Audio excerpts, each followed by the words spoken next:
everyone and welcome back to the channel. My name is Gonzii and today we are going to be reacting to another game theory video, man. But before we start, Happy New Year to everyone. I hope you have a phenomenal year, man. Let's hope this is the year we accomplish our dreams. One of them is already in motion.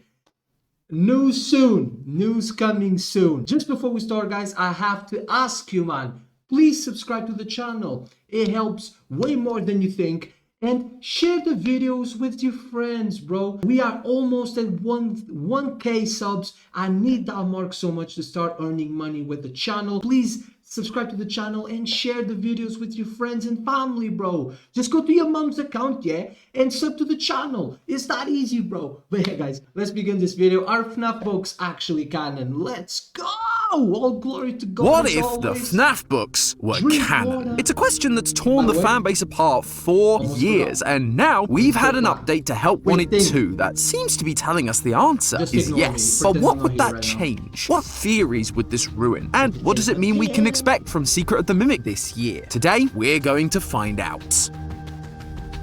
Hello Internet! Welcome to Game Theory, the show that's always looking at Fnaf from a new perspective. You may remember that last time I was getting a little frustrated with Scott and his lack of clarity in this franchise. It is fun to be able to solve these small loose threads, but we're still unable to use those to figure out the bigger mysteries. What's the deal with Gregory? What happened to Cassie? Are the books canon? Well, it appears Scott was listening, and now he's not messing around, because we just got ourselves a couple of new pieces of information to answer the biggest question in the franchise's recent history. Are the books canon? Recently, friend of the channel Dorco did a charity livestream, and as per usual, he got special access to some unreleased gameplay and teasers. One was a new version of 5 Laps at Freddy's, the weird spin-off kart racer thing, and while playing, a new billboard was discovered. It was advertising a company called Murray Co. and their brand new robotic vacuum cleaner. In the story The Mimic from Tales from the Pizzaplex, we have a character called Edwin Murray who builds a robotic vacuum cleaner. He later goes on to be bought by Fazbear Entertainment and builds the Mimic, the big bad that we saw at the end of Ruin. We also got a very short teaser for a Help Wanted 2 update where we get to see the Mimic's costume model up close. But the important detail was actually in the very corner of the screen, a white tiger plushie with different colored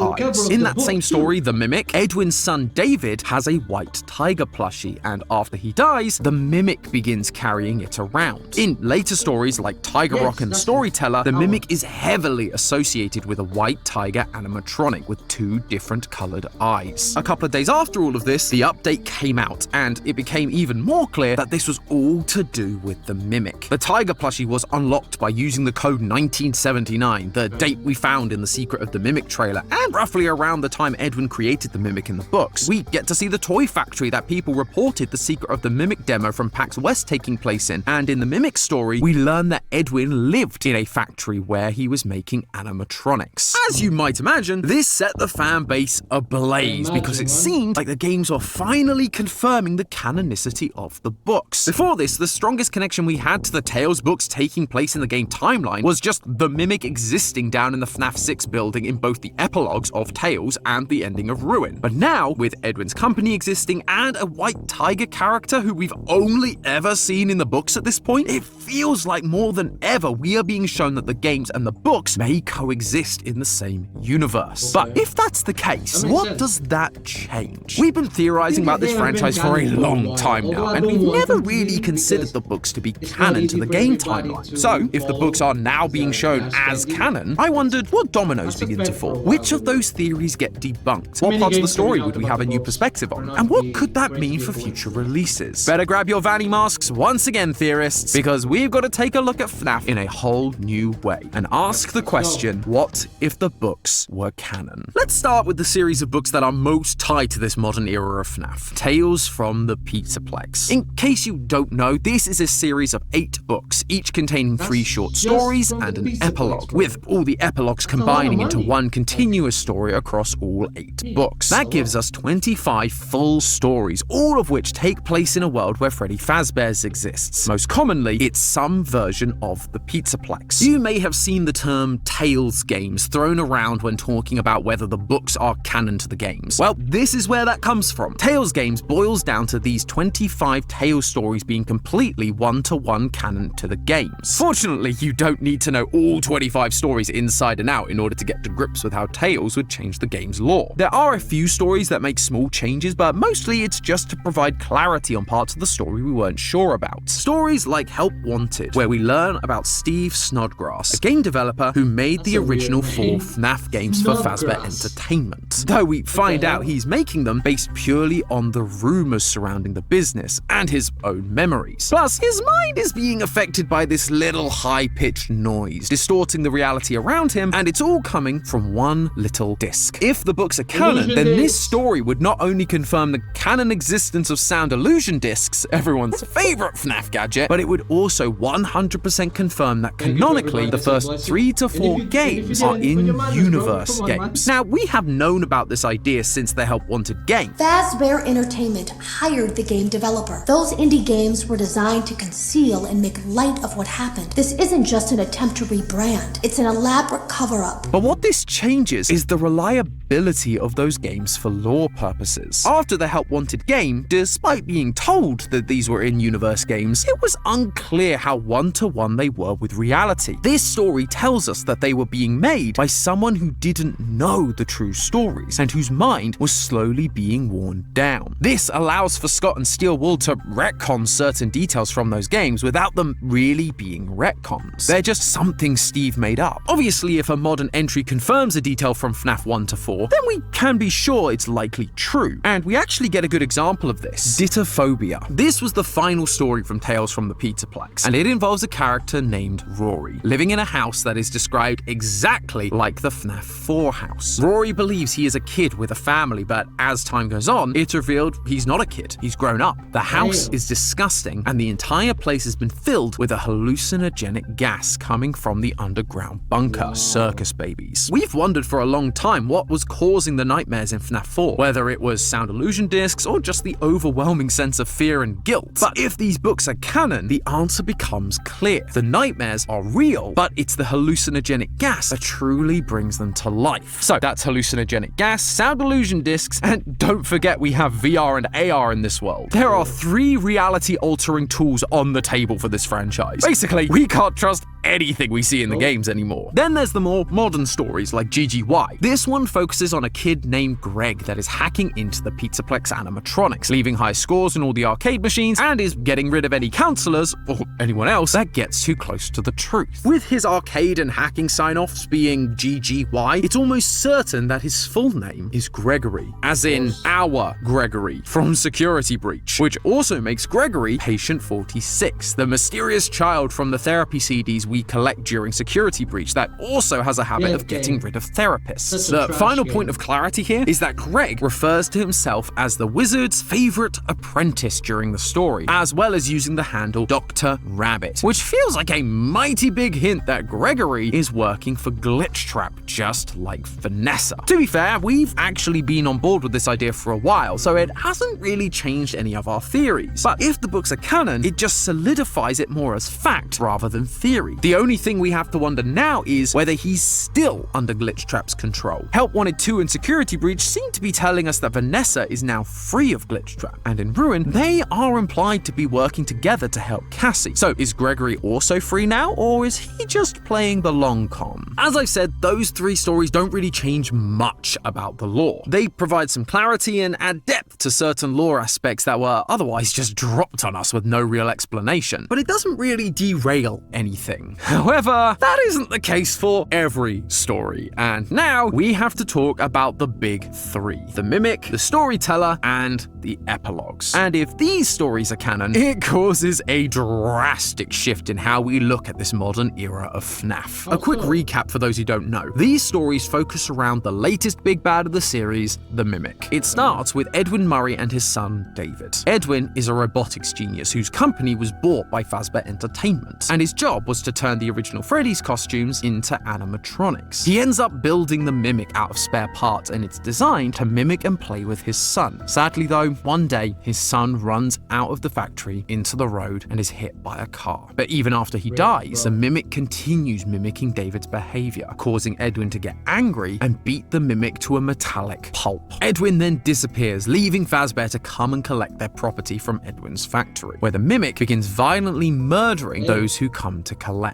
They do eventually manage to contain the mimic, as while they begin construction of the Pizzaplex on top of the FNAF 6 location, a version of the mimic is dropped off alongside other animatronics that will make up the glam rock band. The mimic is then programmed to help clear the endos that remain inside, ripping their arms and heads off. But it doesn't just stop at the endos. Construction workers begin being torn apart limb from limb, leading to the location being cemented over, trapping it inside the FNAF 6 location beneath the Pizzaplex. Many years later, once the Pizzaplex is up and running, the mimic's software is used to run something called the Storyteller, a baobab tree that connects the entire Pizzaplex, and it's designed to create new fun storylines for the characters to play out, except it ends up turning the animatronics into more childish and more dangerous versions of themselves. At this point, Edwin returns and tries to stop the mimic, only to die in the process, with the Storyteller later being removed, but the mimic program remains. There is a lot to unpack there, and a number of theories that go out the window if these books do end up being canon. The first and most obvious one, the origins of the mimic. Up until this point, we've been theorizing that Edwin was meant to be a parallel for Henry. Both were involved in the early days of Fazbear. We even theorized that Henry had been bought out by Afton, much like Edwin was. Both made the earliest animatronics, and both had young children that died, and they took their agony out on their animatronic creations that were designed to mimic their now deceased child. That led to several theories about how Henry originally created the mimic, and that it was originally made to be part of their traveling circus alongside Henry and William. But if the books are canon, that cannot be the case, as it's very clearly Edwin that created the mimic. Now, that's not to say the mimic couldn't have been used as part of the circus. We see Jackie from Secret of the Mimic is very much circus themed, but it just wasn't the reason it was created. Instead, that would have just been a retroactive use for it. We also had a theory about how the mimic had been locked underground for a very long time, at least since the 1980s. After Henry disappeared, Afton went to collect what belonged to Fazbear, including the mimic, and then used it to help create the Funtime animatronics, only for it to all go wrong and for it to kill his daughter. He then locked the mimic underground and created a Blue Bunny mixes to keep it locked away. Again, if the books are canon, this theory cannot be true, as the mimic doesn't arrive at the Pizzaplex until construction on the Pizzaplex has already begun. There is still a chance that the mimic was used by Afton to create the Funtimes, as they go to collect the mimic just a few months after its creation sometime in the 70s, way before Afton's own spring locking. It just means that Elizabeth's death wasn't enough to make Afton go, maybe this isn't such a good idea, which I would say feels strange, but then again, this is the guy who tortured his own son with nightmare animatronics, so it sadly tracks. The books also reveal who is trying to revive Fazbear Entertainment, and turns out it's not an important or relevant character like Mrs. Afton, like we theorized about in our FNAF timeline. I should really do a new one of those. Let me know down in the comments if you'd like to see my updated version of this. Anyway, instead, it's a random businessman called Mr. Burrows, and it turns out the reason the Pizzaplex was built on top of FNAF 6 and the reason the mimic was given access to the Pizzaplex systems wasn't for some big master plan with Afton's old computer chips and burnt corpse. It was just a dumb business move made by someone who knew nothing about anything in order to achieve the main goal that you might expect from a modern CEO, profits. And because Mr. Burrow dies alongside Edwin after installing the Storyteller, which has clearly been removed by the time of security breach, that would imply that the messages we saw about Vanessa's hiring, despite her lack of qualifications, were almost certainly the mimic's doing. Vanessa was possessed by the mimic, aka Glitch Trap, and with Mr. Burrows dead, the mimic had full control of Fazbear's systems, including emails. So when it says that her recommendation came from the top, it was likely the mimic using Mr. Burrows' email to put its plan into motion. But what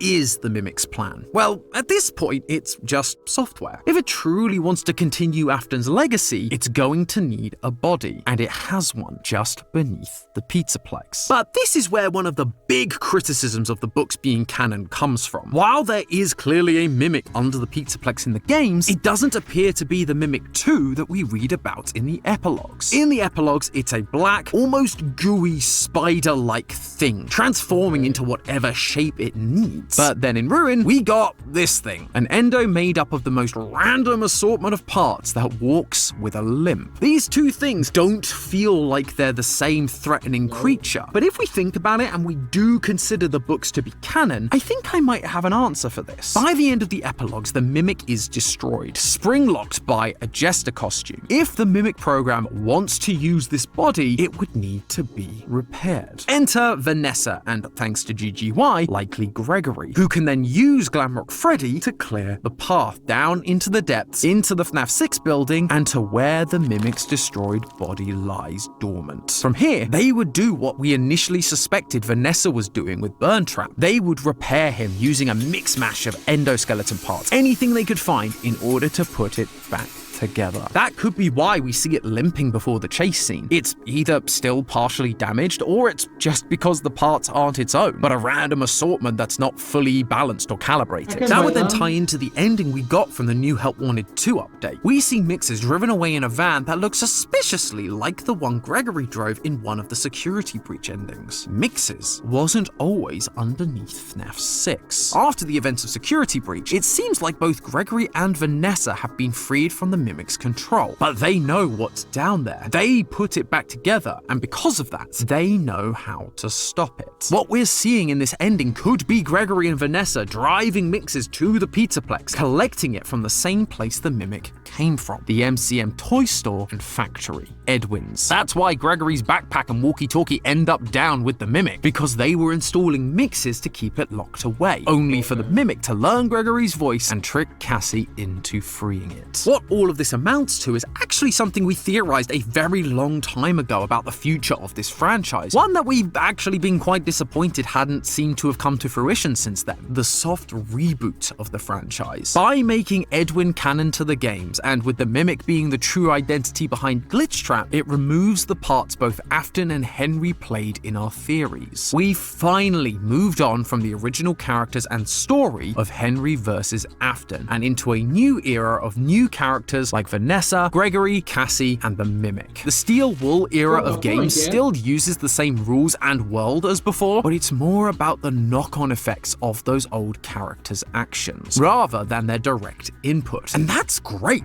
Ultimate Custom Night felt like a great ending to the story. Now, in retrospect, if the books are canon, we can truly split the series up and treat this as a new era separate from those original stories. However, if Tales is canon, this isn't the only thing that changes. There's one more story, one more domino that has to fall, and the story is called Frailty. Here we meet a girl called Jessica, who has a special metallic necklace that when she scrapes off shavings and puts them on dying patients at a hospital, they get better. At the end of the story, she uses the last of this necklace and becomes a pile of scrap metal. The powers of this necklace are nearly identical to the power we saw from the necklace given to Sarah by Eleanor in the story To Be Beautiful. Sarah was eventually turned into a pile of scrap metal, but while she wore the necklace, she appeared completely human. The reason that this is such a big deal is that To Be Beautiful isn't from Tales from the Pizzaplex. It's from Fazbear Frights, the previous collection of short stories. And if Eleanor becomes canonical, then at the very least, every story connected to her also becomes canonical. Agony would become canon. Time-traveling ball pits would be canon. And the Afton amalgamation, or the Agony, the thing everyone said Matt was insane for even suggesting to be part of the game's timeline, would indeed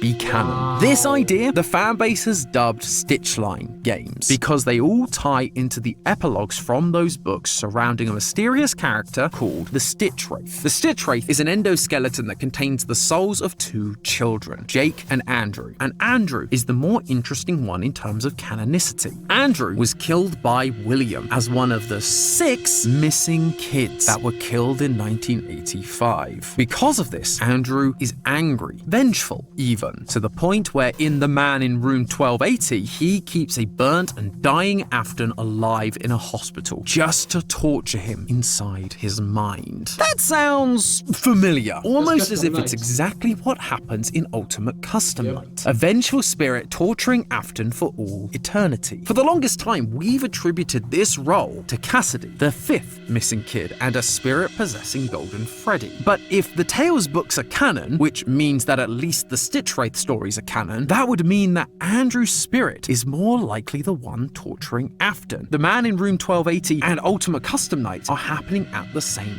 time. Andrew is the vengeful spirit. I suppose that would explain why the one you should not have killed is referred to using male pronouns. He's here and always watching. Custom Night is so creepy, man. Because of these things. The only confusing part is, why show us Golden Freddy for beating the hardest difficulty? In the story The New Kid, they do find a kid with black curly hair inside the Golden Freddy suit, which matches the description of Andrew's hair, but then he's not shown to possess Golden Freddy in any of the Stitch Wraith stories. And in the Into the Pit game, we have a minigame that shows us an Andrew-possessed Fetch, while Golden Freddy sits there with its eyes lit up, implying that Golden Freddy is already possessed and that it and Andrew are separate. Plus, what's with Andrew not getting a gravestone? The 6 graves we have are Gabriel, Fritz, Susie, Jeremy, Cassidy, and Charlie. Did Andrew's parents just not love him enough to get him one? It does feel odd that this clearly very important character doesn't really appear in anything, and has largely been forgotten in all the clues given to us inside the games themselves. But then, I guess this is where the new games can come in. If Stitchline is canon, that would make the Into the Pit game canon, and Megacat has already teased us with a Fetch sequel coming at some point. So details like this could be more thoroughly explored in those future titles. And actually, there's something quite satisfying about that. What that would essentially leave us with are 2 sets of games running side by side, the Megacat series and the Steel Wool series. One aimed at clarifying Andrew's story within the older games, and one aimed at exploring the future of the franchise's story. It all sounds so idyllic, doesn't it? It feels like a number of holes in the story do get filled in if the books are in fact canon. The question is, do I really think they are? Now, I would be remiss if I didn't talk about the other side of this canon coin just a little bit. While the appearance of a Tiger Rock plushie and Edwin's name on the sign do seem like compelling pieces of evidence towards the books being canon, there is a chance this is another Silver Eyes situation. In those books, we have William and Henry, but while they share a name with their in-game counterparts, they are decidedly different characters. In the games, Afton gets spring-locked and locked away in a back room, only being found 30 years later in Fnaf 3. While in the books, Afton survives his spring locking, isn't locked away, and goes on to pursue immortality. In the books, Henry unalives himself in 1985 when he can't take the grief of his daughter's death, while in the games, he sacrifices himself when burning down the Fnaf 6 pizzeria, which is at least 30 years after the closure of Freddy's. Same characters, different stories. And so, there is a chance we're seeing the same thing happen here. Edwin definitely seems to exist in the main canon, but it may not be one-to-one with his book counterparts. Tiger Rock also seems to exist in the games and the books, but the story surrounding him and the Mimic might be slightly